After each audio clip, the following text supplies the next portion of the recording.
Chegamos então à fase 2. Nessa fase nós vamos trabalhar a prática do jejum.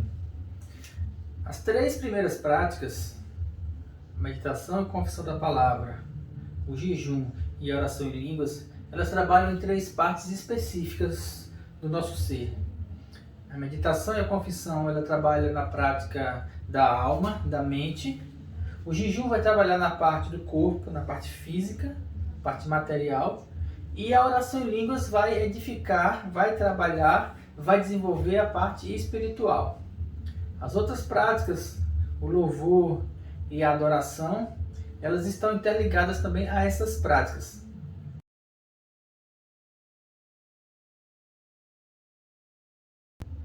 O jejum, ele não é uma prática exclusiva do cristianismo ou do judaísmo. O jejum ele pode ser observado em diversas religiões. Ou eu creio que praticamente todas as religiões ela têm o hábito do jejum. O jejum também é uma prática recomendada pela medicina. São várias as correntes médicas que falam sobre a necessidade de ter um controle alimentar ou até mesmo de uma diminuição alimentar para promover uma desintoxicação do organismo.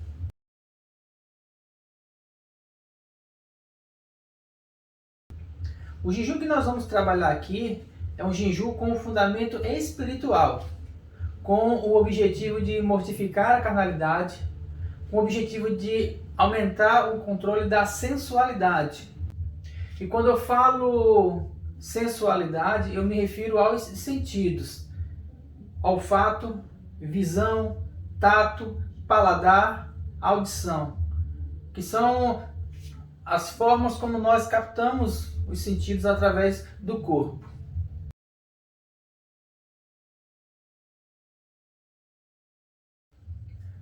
O jejum, da forma como ensinamos, ele não é uma penitência, algo que vá sensibilizar o coração de Deus para agir em seu favor. Deus, ele sempre quer agir em seu favor. O jejum, ele não vai mudar Deus. O jejum vai mudar você. Por isso ele é tão importante. Porém, ele requer uma perseverança, porque ele vai trabalhar em ambientes que estão ligados à vida material, principalmente a maior necessidade carnal que nós temos, que é a necessidade de nos alimentarmos.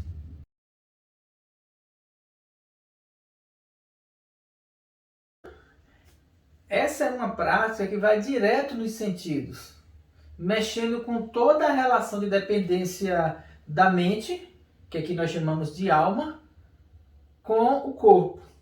Essa prática ela traz muitas manifestações sentimentais, condições sentimentais, emocionais que muitas vezes estão ocultas, elas tendem a se manifestar, elas tendem a ficar mais em evidência, dando assim a possibilidade de serem modificadas.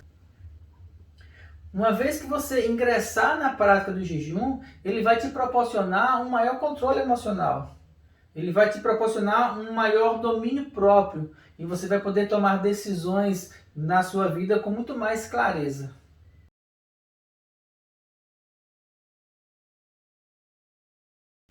A prática do jejum que nós ensinamos e que nós praticamos diz respeito a abster-se de qualquer tipo de alimentação por um período. A alimentação é tudo aquilo que vai nutrir o seu organismo. Então, quando nós falamos de jejum, falamos de abster-se de alimento. Existem outros jejuns que são ensinados, como jejuns de redes sociais ou jejuns de determinados tipos de alimentos, que nós mencionamos no texto anterior. Mas nós aqui vamos trabalhar especificamente, nós cremos no jejum como abster-se de alimento por um determinado período.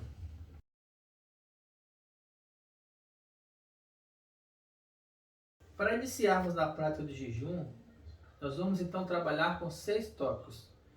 Esses tópicos eles são um guia para orientar você passo a passo de como você vai proceder para alcançar um jejum que vai trazer um benefício, um resultado para a sua vida.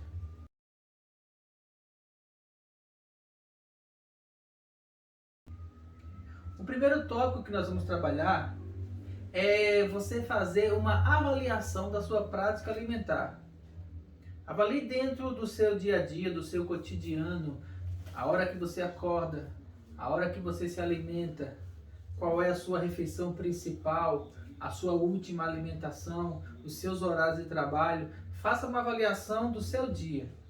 Depois dessa avaliação, você vai poder então se organizar de forma que você consiga iniciar o jejum, que a princípio não precisa ser um grande jejum.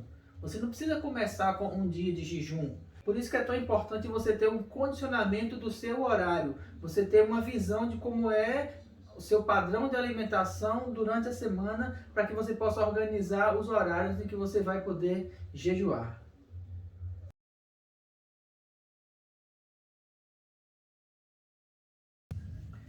A segunda dica que nós damos para você é: comece aos poucos, de preferência no início do dia, ao acordar. Nós ensinamos que um dia de jejum se refere a você acordar, não se alimentar com nada e persistir até às 18 horas. E aí se encerra o dia, começa a noite. Esse seria um dia de jejum.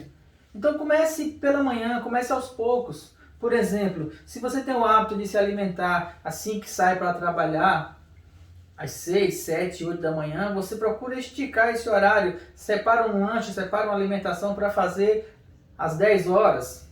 Faça por um período, 3 dias, uma semana. Depois você vai esticando esse horário para o meio-dia e vai aos poucos, gradativamente, aumentando esse horário até que você consiga atingir as 18 horas sem nenhum esforço.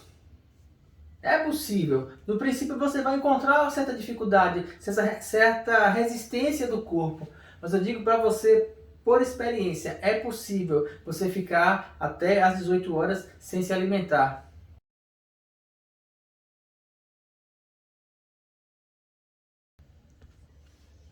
A terceira dica é: beba água. A hidratação é muito importante.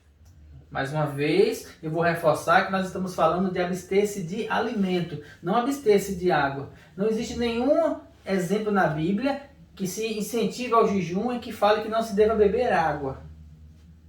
É muito importante que você se mantenha hidratado. É muito importante que você beba água para que as necessidades vitais do seu organismo, as funções, elas possam trabalhar de forma muito mais fluida.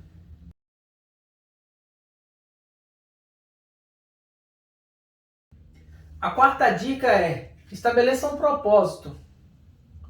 Talvez um propósito adequado seria jejuar 2 vezes na semana por um período de um mês. Esse é um propósito que pode parecer difícil para algumas pessoas, mas é um propósito muito válido. E eu tenho certeza que ao final de um mês você vai sentir uma modificação nas suas emoções, na sua vida, nas circunstâncias que ela se apresenta para você. Estabeleça um propósito. E uma vez que você estabelecer esse propósito, vá trabalhando ele gradativamente até alcançá-lo.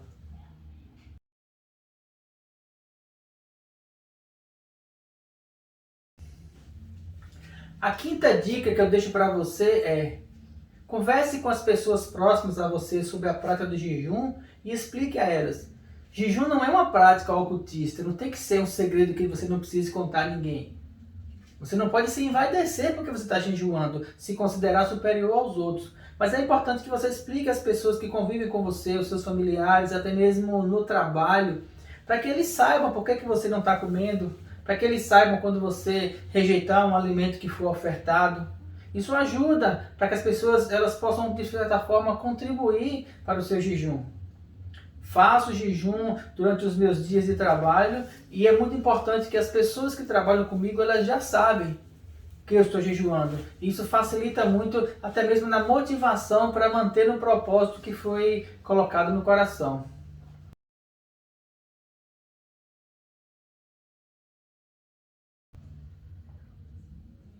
E finalmente a sexta dica é: associe o jejum às outras práticas. Isso favorece a construção da fé. Associe o jejum à meditação na palavra. Nos dias que você estiver jejuando, separe um horário para meditar naquele versículo que você tem meditado posteriormente. Separe também um momento, enquanto você estiver jejuando, para entrar na prática da oração em línguas, que é a prática da fase 3.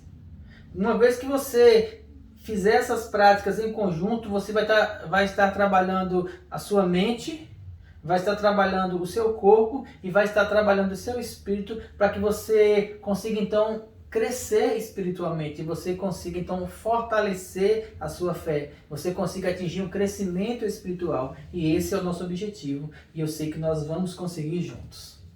Então vamos à prática.